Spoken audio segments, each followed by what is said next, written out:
E eu queria te convidar a abrir a sua Bíblia em Atos, capítulo 5. Nós vamos ler o versículo 38 e 39. E, irmãos, não se escandalizem, mas o título dessa mensagem é Deus é esquisito. Deus é estranho, irmãos. Deus é um cara estranho. Eu estou parafraseando um narrador de futebol chamado Everaldo Marques, que quando ele vai fazer um elogio para um jogador que fez uma jogada maravilhosa, uma jogada espetacular, quando ele já não tem mais elogios para fazer para aquele jogador ou para aquela jogadora, ele diz: fulano, você é ridículo. E ridículo é o elogio máximo que ele faz, de tão absurdo que foi a jogada que a pessoa é, de tão bom que a pessoa é. A galera que acompanha esportes aí deve saber do que eu estou falando, e ele faz esse elogio. Então, quando eu digo que Deus é esquisito, acreditem, é também um elogio, porque não falta palavras para descrever a magia, a grandeza de Deus, e esse momento descreve isso, e eu vou explicar o porquê disso. E eu queria ler com vocês os versículos 38 e 39 do capítulo 5 de Atos, onde a gente vai ver um banho de sabedoria de um homem, e essa sabedoria só pode vir da parte de Deus, e somente Deus é capaz de nos presentear com isso. E está escrito assim: portanto, neste caso eu os aconselho, deixem esses homens em paz e soltem-nos.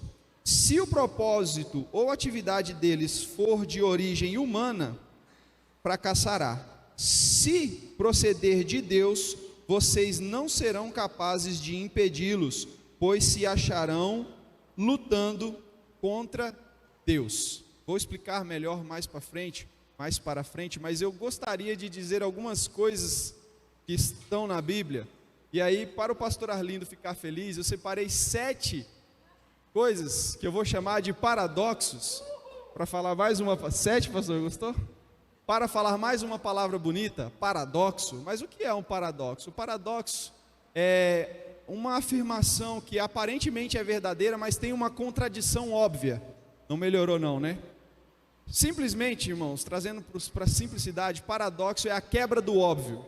Aquilo que nós temos certeza, nós estamos esperando algo, e aí vem algo e acontece exatamente o contrário do que nós estávamos esperando, e aquilo era o certo. O contrário é que é o certo, o contrário do óbvio. Então fica com isso na sua cabeça, o contrário do óbvio. E o primeiro paradoxo, primeiro dos 7 que eu gostaria de compartilhar com os irmãos, é o próprio Deus, o próprio conceito de Deus. E aí vocês vão entender melhor quando eu falo que Deus é esquisito, porque, veja bem, esse conceito de Deus, a trindade, como explicar a trindade? É um, mas são 3, né? Aí nós teólogos criamos alguns termos, algumas coisas legais para explicar a grandeza de Deus, mas não se explica Deus, não se limita Deus em palavras humanas. E aí, por exemplo, algumas coisas como explicar a onisciência? Eu até consigo imaginar alguém que saiba de tudo, mas e a onipresença? Como que nós explicamos alguém que está em todos os lugares? Como nós explicamos alguém que não começou, alguém que não teve início? Eu consigo imaginar algo eterno para frente, mas a minha mente limitada não consegue calcular, não consegue imaginar algo ilimitado para trás. Como que algo não teve início? Tudo que nós estamos acostumados a ouvir, a ver, a sentir, a tocar, a imaginar, teve um início. Nasceu, foi plantado, começou uma construção, uma flor, uma planta, uma árvore, uma vida. Tudo teve um início, mas Deus não. É o único. E como isso? Como que Ele é 3, mas são um? Como que Ele está em todos os lugares ao mesmo tempo? Como que Ele sabe de todas as coisas e ouve todas as nossas orações? Como que Ele sabe tudo o que estamos fazendo? Você consegue ver que é algo muito além, é algo esquisito, é algo estranho. A segunda coisa, o segundo paradoxo, é Paulo, e aí para você me perdoar um pouquinho por isso que eu estou falando, e para você não ficar tanto com medo de cair um raio aqui e você ser pego por tabela, por isso que eu estou falando, mas Paulo disse algo muito legal que explica isso, que ele falou assim, que Deus chamou as coisas loucas deste mundo para confundir as sábias. Deus chamou as coisas fracas desse mundo para confundir as fortes. Deus chamou as coisas que nada são para reduzir a nada as que são. Então Deus, Ele quebra o óbvio a todo momento. Próximo paradoxo,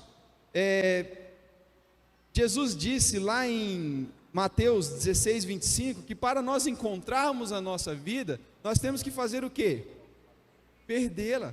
Olha para você ver que paradoxo mais legal, profundo. Como que alguém vai encontrar a vida somente se perdê-la? Sendo que eu estou querendo encontrá-la, e para encontrá-la eu tenho que perdê-la. O óbvio não seria procurá-la e encontrá-la. Não, vem Jesus e diz que eu devo perdê-la. Quarto paradoxo: os humilhados serão exaltados. Como assim? Os humilhados, eles estão sendo humilhados, mas Jesus vem e nos ensina de que, na verdade, quando você é humilhado, você será exaltado. Quinto paradoxo: os menores serão os maiores. Jesus ali ensinando aos seus discípulos em uma situação, em Mateus 20, 36, ele diz que se nós quisermos ser o maior, devemos ser o menor. Se nós quisermos ser os maiores, nós devemos ser servo de todos. Olha que paradoxo. O mundo nos ensina que para ser maior, nós temos que melhorar, temos que crescer, temos que vencer as corridas, temos que vencer as concorrências, vencer as competições, mas Deus vem e diz que para sermos o maior, nós temos que ser o menor e o servo de todos. Próximo, sexto paradoxo. Esse aqui é um dos meus textos favoritos. Atos, capítulo 20, versículo 35, Paulo está ali em uma situação, estimulando os irmãos a fazerem caridade, e aí ele diz: lembremos do que falou o Senhor Jesus, melhor coisa é dar do que receber. Olha que paradoxo incrível. O óbvio, não quem é que gosta de ganhar presentes? Não é maravilhoso ganhar presente? Ganhar alguma coisa, receber algo. Está chegando aí o tempo de Natal, o tempo de Ano Novo, onde a gente vivencia muito isso, mas Paulo ensina, isso é verdadeiro, incrivelmente, de forma esquisita, mas você dar um presente é melhor do que você receber, quando você dá de coração. Alguém aqui já deu algum presente para a Aline? Só para eu saber. Então, gente, tenham essa experiência na vida de vocês. Pode ser uma coisa muito simples, compre um bis, compre uma caixinha de bis e dê para ela. Uma caneca, qualquer coisa. Cara, a Aline parece ela se transforma numa criança assim, e você se sente a melhor pessoa do mundo dando um presente para ela. Então, na minha vida, principalmente, é muito verdade. Você já deu alguma coisa para a Aline? Vocês já deram coisa para a Aline? Vocês sabem do que eu estou falando. A Maressa já deu coisas para a Aline, e ela sabe do que eu estou falando. Cara, é incrível. É melhor dar presente para a Aline do que receber, até porque ela passa no meu cartão, né?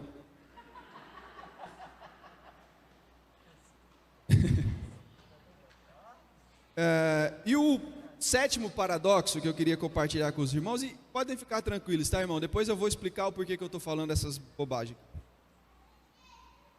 que também é um muito profundo, que é o conceito de dar a outra face, né?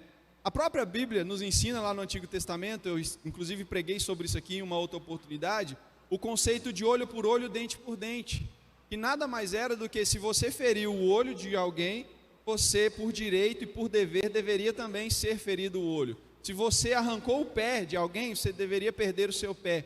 Lá no Japão, temos alguns japoneses aqui na igreja, lá tem muito forte o conceito, né, Cris? Não sei se você pode confirmar isso para mim, mas o conceito de sangue se paga com sangue. Lá no Japão é uma questão de honra. Se você derramou o sangue de alguém, você deve ter o seu sangue derramado na mesma proporção. Se você arrancou a vida de alguém, a sua vida também deve ser tirada. Isso é uma questão de honra e justiça. Então, esse conceito de olho por olho, dente por dente. Mas daí vem Jesus e ele fala assim: ouviram o que fora dito, olho por olho, dente por dente. Mas eu, porém, vos digo: se alguém lhe ferir a face, oferece a outra. Gente, eu não sei se vocês já tiveram o infortúnio, o desprivilégio de tomar um tapa na cara. Mas eu quero ver o homem, a mulher, que sem o Espírito Santo no comando da sua vida, vai oferecer a outra face após tomar um tapa. Não vai rolar, simplesmente. Você vai descontar, se você aguentar, né? Claro, se você não aguentar, você vai tentar se vingar de outra forma. Mas para mim, são esses paradoxos, e eu poderia passar aqui a noite toda falando, a Bíblia é repleta desses paradoxos. Mas para a gente poder caminhar com o sentido dessa mensagem, eu pego todos esses e coloco dentro do sentido de graça. que para mim também é um grande de um paradoxo, que é um favor imerecido. É algo que Deus nos dá através do Evangelho, através do sacrifício de Jesus para conosco, que Ele fez o sacrifício para pagar os nossos pecados, e nós simplesmente não somos salvos pelo nosso desempenho. Lá onde você trabalha, você vai crescer profissionalmente se você for um bom funcionário, pelo menos deveria ser assim. Na vida, nós somos estimulados a melhorar, a crescer e a merecer. A gente chega para os filhos e fala assim: lava a louça e você ganha tal coisa. Se você passar de ano, você vai ganhar aquele videogame que você tanto quer. Se você for bem nas notas, você vai ganhar aquela bicicleta nova. É assim ou não é? É a lei do merecimento, e estamos certos, não está errado. Mas Deus, em sua complexidade, em sua complexa esquisitice, Ele chega para nós e fala assim: simplesmente vocês não podem fazer nada para merecer a salvação, então toma. É de graça. Não foi de graça, teve um preço alto que foi pago, mas simplesmente nos oferece. Creia. Você crê? Eu creio. Então pronto, você está salvo. Essa é a graça. E tudo isso que eu falei aqui, a gente coloca dentro desse pacote, desse paradoxo chamado graça, e aí a gente entende um pouco dessa esquisitice de Deus. E também, para continuar agora, eu quero misturar esses paradoxos, essas coisas aparentemente contraditórias, com a forma sábia com que Deus lida com as coisas, e somente Ele tem essa capacidade, através de uma história que é muito famosa, que você vai encontrar lá em Mateus também, a partir do versículo 15 do capítulo 22, que é aquela famosa história do dai a César o que é de César. Jesus foi colocado diante de uma situação de confronto, foi criado para ele uma armadilha, irmãos, onde os fariseus, que era a galera erudita ali, os religiosos, sábios, os fariseus, chegaram para Jesus e falaram assim: mestre, é certo pagar imposto a César? Uma pergunta aparentemente despretensiosa, mas entenda comigo o seguinte: César era o imperador, era quem dominava ali o Império Romano, tudo ali era César, era o maior, era o faraó de Roma, era César. Então, Jesus vem como o libertador, aquele que veio para libertar o povo dessa opressão. Então olha para você ver como que essa pergunta ela é muito, realmente uma armadilha. Porque se Jesus responde que sim, que é certo pagar imposto a César, ele poderia simplesmente colocar a perder tudo que ele havia ensinado, toda a esperança que ele havia gerado no coração das pessoas iria por terra, porque as pessoas iam falar assim: poxa, eu achava que ele era o nosso salvador, o nosso libertador, e de repente ele diz que é certo pagar imposto e continuar vivendo debaixo da escravidão de César. Mas se ele responde que não, ele seria automaticamente preso, porque ele estaria incitando as pessoas a descumprirem a lei. Então não havia resposta certa. Vocês conseguem perceber? Se ele responde que sim, ele desanima as pessoas e aí o ministério dele é comprometido. E se ele responde que não, ele era preso e também o ministério seria comprometido. O que Jesus faz? Ele fala para eles assim: tragam a mim uma moeda. E aí eles trazem para ele uma moeda, e aí ele pega a moeda e fala assim: de quem é essa face? De quem é esse rosto? Aí as pessoas falam: de César. Aí Jesus diz: então dê a César o que é de César e a Deus o que é de Deus. Ou seja, eu não vim aqui para resolver isso. Eu não vim aqui para vocês se preocuparem se vão ou não pagar imposto. Eu vim aqui separar o que é humano do que é terreno, do que é divino. Eu vim aqui separar o que é dessa vida do que é eterno. Eu vim aqui trazer para vocês a graça e não uma libertação de opressões terrenas. Olha a maravilha, a sabedoria envolvida nisso que Jesus fez. E aí logo depois vieram os camaradas chamados saduceus com outra armadilha também sem saída, mas esses saduceus vão nos levar diretamente para o contexto do texto lido no início da pregação. E aí é onde vocês vão entender por que eu estou falando tudo isso. Os saduceus eram um grupo, irmãos, que não acreditavam na ressurreição. E aí a armadilha que eles fizeram para Jesus foi perguntar ali, fazer uma armadilha de acordo com a lei, se um irmão tivesse casado com uma mulher, enfim, depois vocês leem lá no capítulo 20 de Mateus, que é uma história bem interessante também. Mas estes mesmos saduceus, que não venceram Jesus, porque Jesus também deu uma outra resposta maravilhosa e de sabedoria que somente ele tem, e aí esses mesmos, mas só que eles não desistiram, eles continuaram. E o contexto deste texto que eu li para vocês, no começo, começa com um complô ali do sacerdote com os saduceus, para novamente prender, não dessa vez não Jesus, porque Jesus já havia voltado para o Pai, mas os seus apóstolos. Os apóstolos estavam vivendo, irmãos, um momento mágico, um momento magnífico da igreja, que era ali logo após o surgimento mesmo da igreja. Poucos capítulos antes desse texto que lemos, havia acontecido o maior evento evangelístico narrado na Bíblia, que foi Pentecostes, onde mais de 3.000 almas se juntaram a Deus após uma pregação poderosa de Pedro. Então, e os discípulos estavam vivendo aquele momento mesmo, cheios do Espírito Santo, pregando o Evangelho, felizes por terem sido presos em nome de Jesus, felizes por estarem sofrendo perseguições por causa do Evangelho. E aí aconteceu uma história interessante. Os discípulos, os apóstolos foram presos, e um anjo veio no meio da noite e libertou eles. E o que aconteceu? Esses sacerdotes foram no outro dia após a prisão desses apóstolos e falaram assim, e fizeram uma nova reunião, acredito eu que para condená-los à cruz também, para matá-los. Mas aconteceu algo muito interessante. Quando eles mandaram buscar os apóstolos, os caras que chegaram lá falaram assim: olha, não tinha ninguém lá, a prisão estava intacta, estava normal, as cadeias não estavam arrombadas, mas não havia ninguém lá.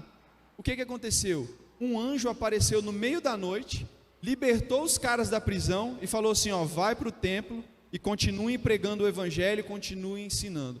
E aí, irmãos, os sacerdotes e os saduceus ficaram perplexos, ficaram assustados, porque como assim a gente prendeu alguém e agora esse alguém não está mais lá? E aí, logo em seguida chegou alguém e deu para eles a notícia de que eles estavam lá no templo. E aí, os caras ficaram com raiva, né, e endemonizados mesmo ali, e a Bíblia diz que eles procuravam agora um motivo para matar os apóstolos. Acredito eu que a Bíblia fala o nome de Pedro, e acredito que os outros também, e eles queriam matar os apóstolos. Mas aconteceu algo muito interessante. Você vai ver lá no versículo 34 do texto que lemos, do capítulo 5, vou achar aqui. Mas, levantando-se no conselho, um certo fariseu chamado Gamaliel. E aí a gente chega no texto que eu li para vocês no começo, que diz, o que esse Gamaliel fez? Ele falou assim: gente, tem uma coisa aqui que vocês não estão percebendo. Pouco tempo atrás surgiu um cara chamado Teudas, e ele juntou aí cerca de 400 pessoas e começaram a fazer um movimento, mas esse cara morreu, e todo mundo se dispersou. Logo em seguida, chegou um cara chamado Judas, e também juntou uma galera, mas ele também morreu, e nada aconteceu. Então, presta atenção no seguinte, ele falando para os fariseus lá, né, para os sacerdotes que queriam matar os apóstolos. Faz o seguinte, gente, liberta esses homens, sabe por quê? Porque se o que eles estão fazendo não é da vontade de Deus, isso vai acabar muito rápido, igual aconteceu da outra vez. Mas olha a sabedoria desse homem, ele falou assim: mas se o que eles estão fazendo vem de Deus, vocês não vão conseguir pará-los, porque senão vocês vão se pegar lutando contra o próprio Deus. Olha a resposta desse homem, olha como ele resolveu uma situação política, uma situação complexa, uma situação de morte, uma situação, e certamente esse homem foi inspirado por Deus para poder fazer isso. E aí, o que tudo isso, o que esses paradoxos, o que essa sabedoria de Deus tem a ver com esse momento que nós estamos vivendo? Queridos, nós estamos vivendo um momento de pós, pré, meio, não sei descrever, pandemia. Não sei se nós estamos num pós, não sei se nós estamos no meio, não sei se nós estamos antes. A gente não sabe. É um momento complicadíssimo. Eu tenho uma vida muito boa, graças a Deus. Eu tenho paz na minha vida, eu gosto de estar em casa. Tenho uma família abençoada, tenho uma igreja maravilhosa, um bom emprego. Eu sou feliz. Mas, irmãos, a vida está complicada, a vida está difícil. Eu ouço pastores, pregadores falando que está muito fácil ser crente hoje. Eu discordo veementemente. Para mim hoje é muito mais difícil ser crente do que antes. Sei que muitos não concordam. Sabe por quê? Porque hoje, exatamente ali, nessa época dos apóstolos, ou você era crente ou você não era. Ou você pregava, ou você morria, ou você falava, não, isso aqui não é para mim, vou viver a minha vida. Hoje não. Hoje você consegue estar ali se enganando, você próprio mesmo, achando que é crente, achando que serve, achando que está vivendo a vontade de Deus, a palavra de Deus, e simplesmente vivendo de acordo com o mundo, e ninguém consegue perceber isso. E as opções, as tentações, os desafios, as dificuldades, estão o tempo todo batendo, chamando, convidando, se oferecendo na minha e na sua vida. Então eu acredito que hoje está muito mais fácil você ficar em casa de boa, do que você pagar o preço do Evangelho. E aí é onde a gente chega no ministério do pastor Roque. É onde a gente chega no que está acontecendo hoje com a igreja. Nessa complexidade, nesse paradoxo, é um grande desafio. É um grande desafio para o pastor Roque estar aqui. Vocês viram o vídeo ali. Eu não estou falando bobagem. Vocês viram ali pelo menos, vou falar algo da intimidade, mas é porque ficou muito óbvio no vídeo. Cara, meu olho encheu d'água ali ver as crianças, né? Então eu queria que vocês imaginassem comigo o quanto o pastor Roque tem que nos amar, o quanto ele tem que ter convicção de que esse paradoxo que está sendo apresentado na vida dele vem de Deus, e quanto nós como igreja temos que comprar e abraçar esse projeto, porque é um sacrifício muito grande. Qual que é o óbvio? O óbvio era que o pastor Roque não estivesse aqui hoje. Mas o paradoxo, a contradição de Deus, traz para nós esse dom, esse presente, de alguém que veio para nos ajudar com o ministério Igreja Batista Nova Aliança. E nós já estamos tendo frutos, nós já estamos, o ministério de louvor, né? Hoje eu pude estar ali curtindo o estilo do Sérgio, o Andrezão ali fritando no baixo, né? Eu já fico olhando ali. Ô André, por que quando você está tocando dá para ouvir o baixo? Será que eu acho, eu queria saber, depois eu vou fazer uma reunião, Valtinho, com o André e com o Denilson. Porque quando eu estou tocando, eu tenho certeza que vocês não ouvem o baixo. Né? A treta aí. Né, o Kaique, você também não ouve, né? Olha lá. Mas hoje você ouviu, não ouviu?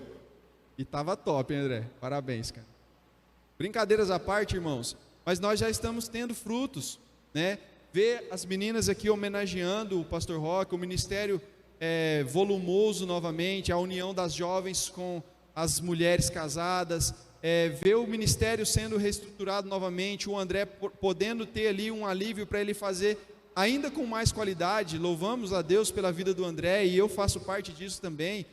Não é que não estava bom, mas agora vai ficar ainda melhor. O pessoal do Riozinho aqui conosco, o pastor Roque esteve lá com eles, e tem vários projetos que a gente tem compartilhado. Eu tenho participado da construção desse projeto, os apriscos, ver os jovens e os adolescentes de novo se reunindo, se animando, se empolgando com alguma coisa. Não sei quem teve a oportunidade de estar aqui ontem, ou no último Papo do Alto que tivemos, ou quem assistiu pelo YouTube, coisas maravilhosas, um tema. A professora ficou encantada, né, pastor? A professora que estava aqui participando, ela nos agradeceu, ela agradeceu por alguém abordar este assunto tão importante, de uma forma tão interativa, enfim, irmãos, frutos de um ministério paradoxal.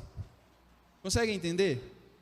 Coisas de uma sabedoria de Deus que nós não podemos entender, porque há 10 anos atrás, Deus nos tirava o pastor Roque presencialmente, e hoje, 10 anos depois, de uma forma muito esquisita, no bom sentido, do jeito de Deus, Ele nos traz de novo o pastor Roque, e o pastor Roque está aqui para nos abençoar.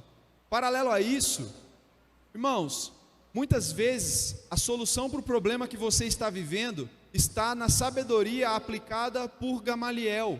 Muitas vezes você está lutando, querendo matar os seus inimigos, querendo derrubar os gigantes, porque para eles, os inimigos eram os apóstolos, eles queriam prender e matar os apóstolos. Gamaliel chega e fala para eles assim: galera, descansa, para de se preocupar, vocês estão se preocupando à toa, porque se o que eles estão fazendo não vem de Deus, vai acabar rapidão. Mas se o que eles estão fazendo de Deus, não adianta. Então, meu irmão, isso que está acontecendo na sua vida, isso que está acontecendo na minha vida, se isso não vem de Deus, fica tranquilo, porque Deus já está preparando a provisão. Deus é assim, às vezes Ele parece que se cala na nossa vida, mas Ele não esquece. Lembra do que eu falei lá no início? Ele sabe todas as coisas, Ele está em todos os lugares, Ele é poderoso o suficiente para fazer de tudo. Então, a solução, o alívio, a paz, está chegando, se isso não vem de Deus. Mas se vem do próprio Deus, também não adianta você lutar, porque é um propósito dele para a sua vida. Paulo não tinha um espinho na carne, não era algo que vinha de Deus. Então talvez os nossos problemas seja algo para nos fazer crescer e vem da parte de Deus. Então pare de lutar. Às vezes você simplesmente tem que se render a esse Deus. A solução muitas vezes não está no óbvio, é a segunda coisa. Muitas vezes você tem simplesmente que parar e confiar. Outras vezes você está indo para o caminho, fazendo uma coisa, mas na verdade é para você fazer o contrário, é um paradoxo. Às vezes o confronto, ele é o que, problemas de casais, problemas de casamento, às vezes brigar não vai resolver, às vezes sim, na maioria das vezes resolve, porque daí eu fico calado, né? A Aline me bate, eu fico calado, ela ganha a discussão, pronto. Então, irmãos, a mensagem que eu queria trazer para vocês nessa noite era, eu queria construir esse raciocínio com vocês, de que nós podemos simplesmente confiar em Deus, de que isso que está acontecendo hoje, que o nosso coração, de que nós estamos vivendo, esse momento que nós estamos vivendo, é para ser sim celebrado.